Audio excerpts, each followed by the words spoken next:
Bonjour et bienvenue sur ma chaîne Être parent aujourd'hui. Dans cette vidéo, je vais vous donner des petits trucs et astuces pour le confinement. Alors évidemment, il n'y a pas malheureusement de recette miracle. Il va falloir que vous adaptiez à votre famille. Il ne faut prendre que ce qui vous correspond. Certains conseils vont marcher pour certaines personnes et pas pour d'autres. C'est tout à fait normal, nous sommes des personnes différentes, nous avons des fonctionnements différents, des enfants différents, des familles différentes. Donc il faut faire preuve d'inventivité et les conseils et astuces que je vais vous donner, adaptez-les à votre situation familiale. Ensuite, il faut se dire que le confinement, c'est une période entre parenthèses. Alors on le dit souvent, c'est vrai que ça fait quand même une année que nous avons un emploi du temps très perturbé, mais c'est quand même quelque chose qui ne signifie pas ce que vous allez faire sur le long terme en termes d'éducation. Donc vous pouvez, à l'heure actuelle, faire des petites modifications qui correspondent à votre mode de fonctionnement et à votre personnalité. Vous ne ferez pas toutes les mêmes modifications dans votre mode de fonctionnement et c'est tout à fait normal aussi. Donc, le premier conseil que je vais vous donner, c'est d'oser faire des entorses à votre règlement. Parce qu'effectivement, comme le confinement est une période qui va s'arrêter, c'est une période un peu comme les vacances, c'est quelque chose qui est assez court dans le temps, ça ne va pas influencer la totalité de votre éducation et donc vous pouvez relâcher un petit peu la pression parce qu'il va y avoir beaucoup plus de présence à la maison, des règles, des fonctionnements qui vont être très différentes et donc du coup si vous réussissez à assouplir un petit peu dans certains domaines, ça va faciliter la vie parce que vous ne pouvez pas rester performant et au taquet pour tout. Il faut réussir à mettre des priorités. Alors pour certaines personnes, ça va peut-être être laisser les enfants un petit peu plus longtemps sur les écrans afin de pouvoir faire votre télétravail par exemple, en précisant bien que c'est uniquement lié au fait que vous êtes en confinement et quand ça sera terminé, eh bien évidemment on reprendra les horaires habituels. Ça peut être aussi d'être plus souple sur les heures de lever ou les heures de coucher. Ça peut être la gestion des repas qui va être modifiée. Voilà. Chacun va devoir réussir à trouver des endroits où il peut un petit peu lâcher du lest parce qu'il va y avoir évidemment des contraintes supplémentaires du fait d'être tout le temps en présence à la maison. Alors le deuxième conseil, ça va être de s'organiser. Pourquoi s'organiser? Vous me dites que vous l'êtes sûrement déjà un petit peu dans votre quotidien, mais là, les choses vont un petit peu changer, surtout pour les enfants. Parce que les enfants, avant, ils avaient un rythme qui était imposé par l'école, et vous voyez bien quand ils sont en vacances, les choses sont complètement différentes. Or là, pour la plupart, ils ne sont pas forcément en vacances, et vous ne l'êtes pas forcément non plus. Donc pour les enfants qui sont encore scolarisés, ou pour vous si vous êtes en télétravail, même si vos enfants sont en vacances, c'est important d'avoir des plannings, ou peut-être des post-it posés dans la maison. Enfin, essayez d'être un peu original, n'hésitez pas à mettre en commentaire les idées que vous avez trouvées, pour pouvoir faire des emplois du temps, marquer un petit peu comment va se passer votre journée. C'est très important parce que votre enfant, lui, a beaucoup de mal à structurer son temps. Même lorsqu'ils sont grands, même les ados, et peut-être même surtout les ados, ont un petit peu du mal, ils ont tendance un petit peu à se laisser aller, et les petits, eux, n'ont carrément pas la notion du temps. Alors c'est important, dans votre emploi du temps, de mettre absolument tout. C'est-à-dire mettre aussi bien les périodes de travail, les choses qui sont obligées à faire, mais aussi de mettre les moments où vous allez pouvoir faire des choses avec vos enfants, les moments de détente. Pour les ados, ce qui va être aussi extrêmement important, c'est de noter qu'il va y avoir des moments où ils vont pouvoir par exemple chatter avec leurs amis. Vous aussi, n'hésitez pas à mettre des moments où vous allez pouvoir discuter avec les personnes qui vous sont chères. En effet, même si nous sommes en confinement, et justement parce que nous sommes en confinement, c'est très important de garder les liens sociaux. Et pour ne pas se laisser happer par le quotidien, par le travail, le fait de les noter sur votre agenda ou sur votre planning, etc., eh bien, ça va permettre de pouvoir conserver du temps pour ces relations. Ce qui est important aussi, c'est de laisser l'emploi du temps visible pour tout le monde, pour que vos enfants puissent s'y référer. Et notamment, ça va leur permettre de pouvoir anticiper.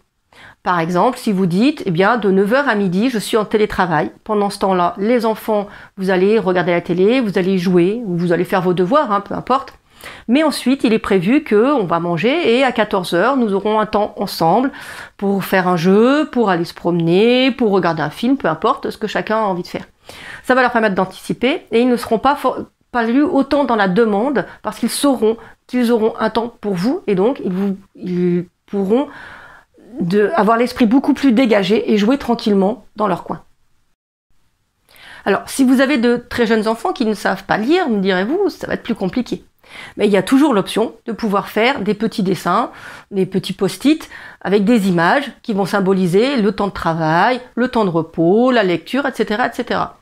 Comme ça, les enfants, ils pourront visualiser eux aussi les moments où il faut qu'ils se débrouillent un petit peu tout seuls, les moments où vous êtes disponible pour eux, et de la même façon que les plus grands, ils pourront anticiper et donc être plus sereins face à ce qui va se passer dans la journée.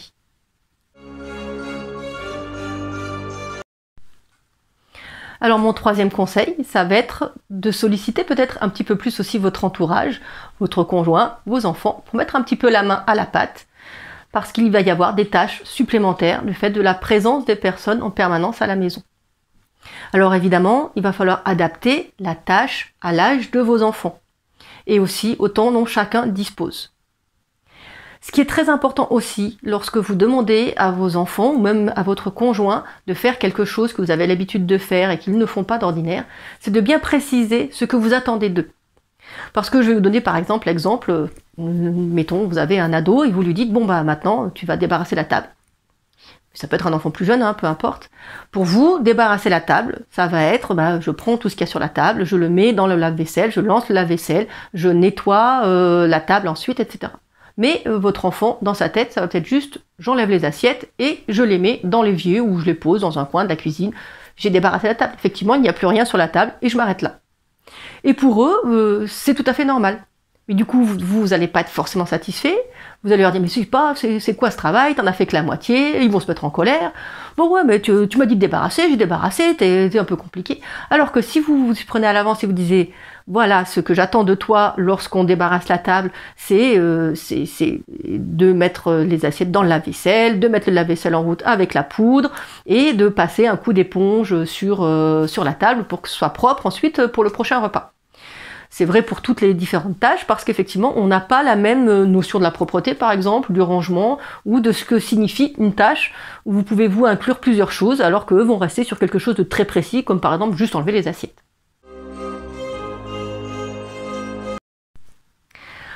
Mon quatrième conseil va vous permettre de mettre facilement en application les conseils précédents. Ça va être la négociation et la coopération. Ce qui est très important, c'est que les personnes à qui vous allez vous demander de l'aide soient partie prenante. Ça veut dire ne pas imposer. C'est-à-dire que là, aujourd'hui, maintenant, tu vas mettre le couvert à tel moment, là, tu vas faire le ménage, là, tu vas ranger ta chambre. Parce que si vous faites ce genre de choses, vous avez tendance à braquer les personnes qui sont en face de vous, même vos enfants. Parce que vous leur donnez la possibilité d'entrer en conflit avec vous. Ils ont la possibilité de vous dire non ou de refuser, puisque du coup, vous leur imposez quelque chose. Et soit ils vont se soumettre à ce que vous dites, soit au contraire, ils vont s'opposer. C'est de là que viennent les conflits. Alors, négocier tout le temps, c'est parfois fatigant, donc du coup, ça peut être intéressant, en fonction de comment vous fonctionnez, de faire une petite réunion familiale, ou bien d'en discuter à un moment donné où vous pensez que tout le monde est à peu près calme. Il faut évidemment que ce soit des moments détendus pour tout le monde. Vous pouvez prendre tout le monde en même temps ou chaque personne de votre famille séparément. Ça, c'est chaque personne qui voit un petit peu par rapport à son mode de fonctionnement habituel. Donc du coup, ce qui est important, c'est que tout le monde puisse réellement s'exprimer et s'écouter. C'est-à-dire que si vous dites, vous avez dans l'esprit que votre enfant n'a qu'à débarrasser la table, mais c'est peut-être pas ce que lui, il veut faire. Et donc là, vous êtes dans le fait d'imposer quelque chose. Ce qui est plus intéressant, c'est de leur dire, qu'est-ce que toi, tu es prêt à faire pour m'aider? Certains auront peut-être déjà la notion de ce que vous faites. Par exemple, parce qu'ils ont déjà l'habitude de vous aider de temps en temps, ou parce qu'ils sont suffisamment grands pour le voir, mais peut-être que des enfants plus jeunes, ou peut-être même si votre conjoint n'est jamais présent, n'a pas forcément l'idée de ce que vous faites toute la journée, ça peut être intéressant de lui dire, voilà, moi je fais telle et telle chose, voilà comment s'organise ma journée, voilà ce qu'il y a à faire, et dans toutes ces tâches, qu'est-ce que toi tu aimerais faire, qu'est-ce que tu penses que tu pourrais faire, et combien de temps tu penses consacrer à cette activité? Ce qui va permettre à la personne de pouvoir se sentir vraiment décisionnaire de ce qu'il fait et non plus d'avoir quelque chose qui lui est imposé.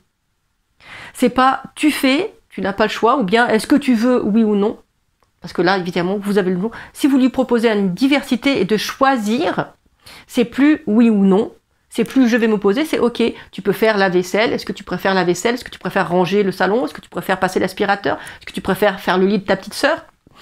Donc du coup là il a le choix, et du coup il se sent beaucoup plus libre. Et ensuite effectivement c'est important de lui laisser aussi la liberté de savoir à quel moment, parce que vous peut-être que vous préférez faire le ménage le matin, et peut-être que votre enfant va préférer le faire le soir. Donc c'est aussi être capable d'assouplir un petit peu, en tout cas au moins pendant cette période-là. Peut-être plus tard, finalement, si ça marche bien, pourquoi pas, ça peut continuer après, hein, ça vous aidera, c'est très bien. Donc voilà, vraiment, écoutez les gens et ne pas chercher à imposer ce que vous voulez. Parce que de toute façon, même si c'est pas exactement ce que vous aviez prévu au départ, ça va vous soulager. Parce que si vous aviez envie qu'il débarrasse le couvert et que finalement il dit moi en fait le couvert ça me plaît pas trop, mais par contre je veux bien passer l'aspirateur. Et du coup vous allez gagner du temps sur l'aspirateur et donc ça va quand même vous soulager votre journée. Mon 5e et dernier conseil, c'est prenez du temps avec les membres de votre famille. Profitez de ce petit moment entre parenthèses pour développer et renforcer les liens que vous avez avec vos enfants, avec votre conjoint, avec vos proches.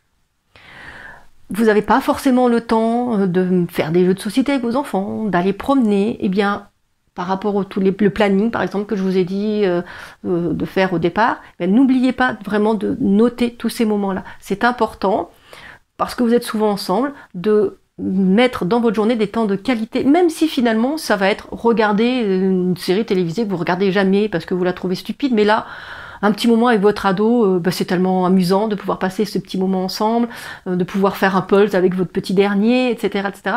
Il faut vraiment se mettre des petites pauses régulières pour prendre du plaisir. Vraiment pas se forcer à faire des choses parce que on m'a dit qu'il fallait vraiment... Non, des choses que vous avez vraiment envie de faire. Ça peut être des choses qui sont utiles, faire de la cuisine ensemble. Ça peut être des choses totalement inutiles, peu importe. Mais c'est vraiment de trouver des temps où vous êtes heureux d'être ensemble, où vous relâchez, où vous ne pensez plus à toutes les contraintes. C'est vraiment extrêmement important de prendre des bouffées d'oxygène dans ces moments où vous êtes tous ensemble.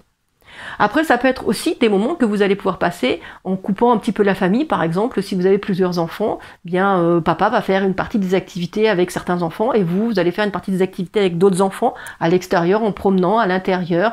C'est important de pouvoir de temps en temps, effectivement, scinder la famille, prendre un moment un peu plus intime avec l'un ou avec l'autre. L'important, c'est de se faire plaisir pendant ce moment. C'est encore plus important que tout le reste de l'année. J'espère que cette vidéo vous a plu et vous aura été utile. N'hésitez pas à mettre un petit pouce bleu dans ce cas-là. Laissez vos commentaires si vous voulez d'autres sujets que je pourrais aborder ou si vous avez des petits trucs et astuces que vous avez mis en place et que vous voulez partager avec les autres. Abonnez-vous à ma chaîne pour avoir mes nouvelles vidéos et je vous dis à très bientôt.